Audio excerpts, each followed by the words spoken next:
sa aking mga kababayan na nandyan po sa Veteran Center sa Quezon City at nandito po online sa social media. Nagpapasalamat po ako sa inyong suporta sa akin at nagpapasalamat po ako sa pagprotekta nyo.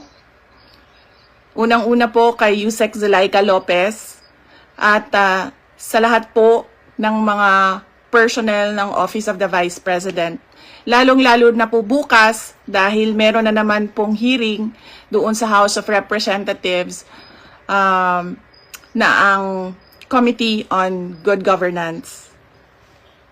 Nagpapasalamat din po ang pamilya ni Yusek Laika Lopez, lalong-lalo na ang kanyang ina na si Nina Tanglao, sa inyong tulong sa kanyang anak, sa inyong pagbabantay sa kanya.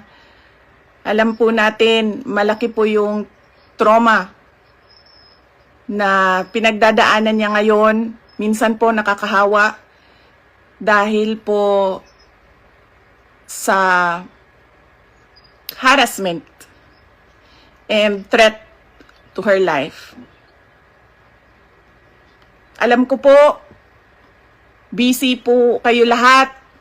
Lahat kayo kailangan maghanap buhay dahil mahirap ang buhay ngayon. Pero nandyan kayo para magpakita at magbigay ng suporta sa akin at sa opisina ng Vice President. Gusto ko lang ipaalala sa ating mga kababayan na ayaw natin ng kaguluhan, na tayo ay may karapatan sa peaceful assembly at tayo ay may karapatan na magsalita kung ano yung nararamdaman natin at gusto nating makita mula sa ating gobyerno. Ang gusto natin makita ay genuine public service. Kung maalala niyo po, hindi ako sumama o sumali kahit sa anumang panawagan ng pagtanggal sa Pangulong Marcos sa kanyang pwesto. Bumisita ako sa rally ng Kingdom of Jesus Christ sa Bonifacio noon dahil nakiramay o nagkipagsimpatya ako sa kanilang nararamdaman at hirap na pinagdadaanan. Ang lagi kong panawagan sa taong bayan ay hingin, idemanda sa gobyerno na ibigay nila ang serbisyo na karapat-dapat para sa mga Pilipino. Simulan na natin sa mga campaign promises. Dapat po, pag ang politiko ay nag-promise na magbibigay ng 20 pesos per kilo na bigas, dapat ay tinutupad yon dahil binoto ka ng mga tao base sa mga sinabi mo, base sa mga kampanya mo. Kaya dapat binibigay yan lahat.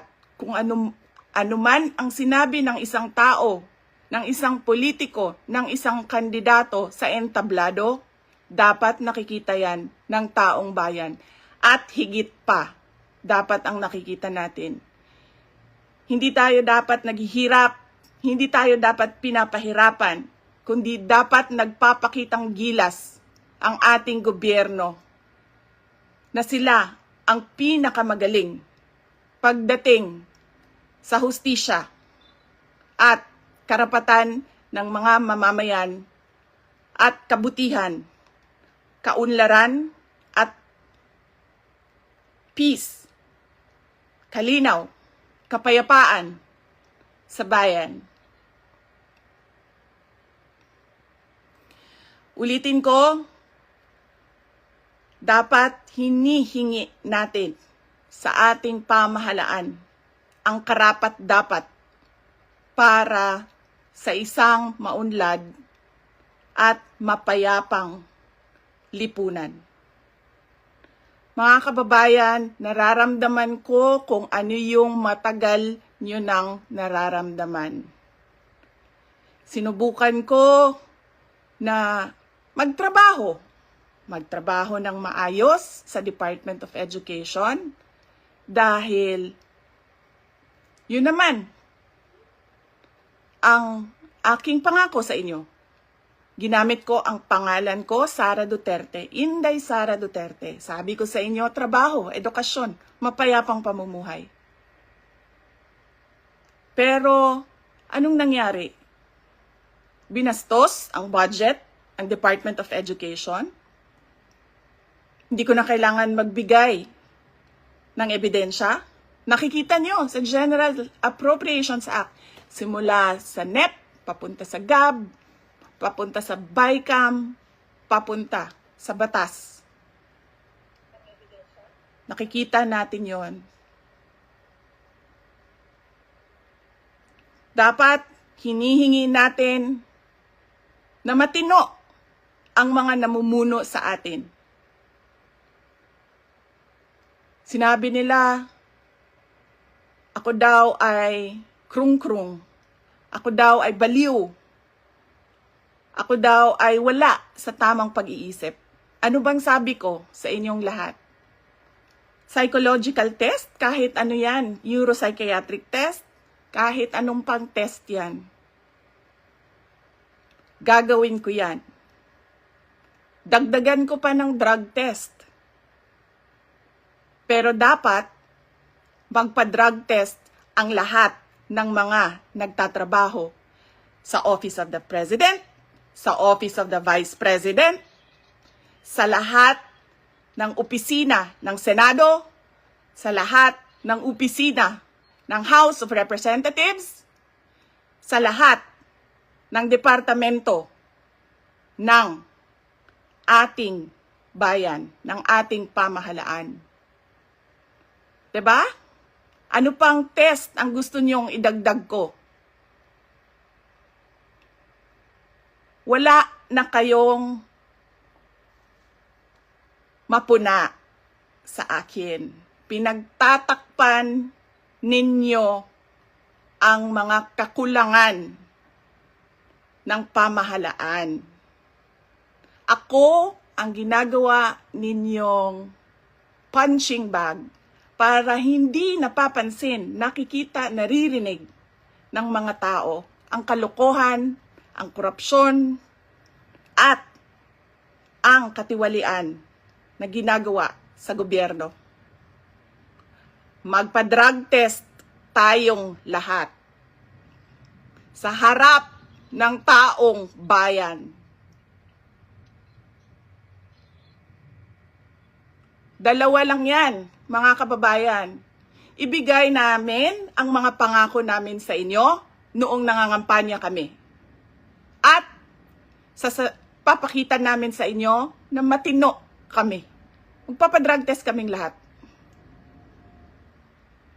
Simulan namin sa Office of the Vice President. Ayaw nila tayo tigilan dahil hindi tayo sumusunod sa kanila. Hindi tayo nabibili ng pera. Ano pa ba ang kailangan ng isang taong sanay na sa hirap na wala na siyang ibang alam kundi ang maging mahirap dahil hindi niya nakikita ang hustisya mula sa gobyerno? Mabibili mo pa ba yan? Hindi na. Dahil ang tao sanay sa hirap. At mali yun. Mali yun. Na ang taong bayan ay naghihirap.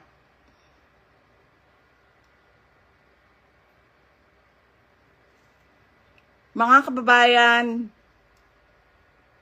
ulitin ko ang aking pagpapasalamat sa inyong suporta, sa inyong pagprotekta, at lalong-lalo na sa inyong pagmamahal. Nararamdaman ko yon. Mahal ko kayong lahat. Mahal ko itong bayan natin. Wala na po tayong ibang bayan. Hindi po tayo mga politiko at mga mayayaman na meron pong bahay kung saan-saan. Sa Australia, sa Singapore, sa Amerika, sa Spain, sa Europe, kung saan-saan ang mga bahay nila. Napakadali sa kanila na talikuran ang bayan. Pero tayo, saan tayo pupunta? Sa mga probinsya lang natin. Sa Samar, sa Leyte, sa Cebu, sa Bohol, sa Siquijor, sa Negros Oriental, sa Negros Occidental, sa Panay Island, sa Mindanao, sa Luzon. Doon lang tayo makakapunta, makakauwi kung magulo ang bayan. Pero ang mga mayayaman at mga politiko, iiwanan lang tayo. Kaya mga kababayan, paniguraduhin nyo na hinihingi ninyo sa gobyerno kung ano yung karapat-dapat para sa ating lahat. Hindi lang karapat-dapat para sa mga politiko at mayayaman.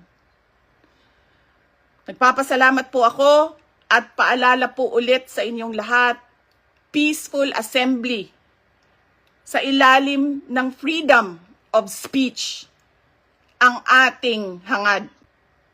Maraming salamat po. Magandang gabi sa inyong lahat.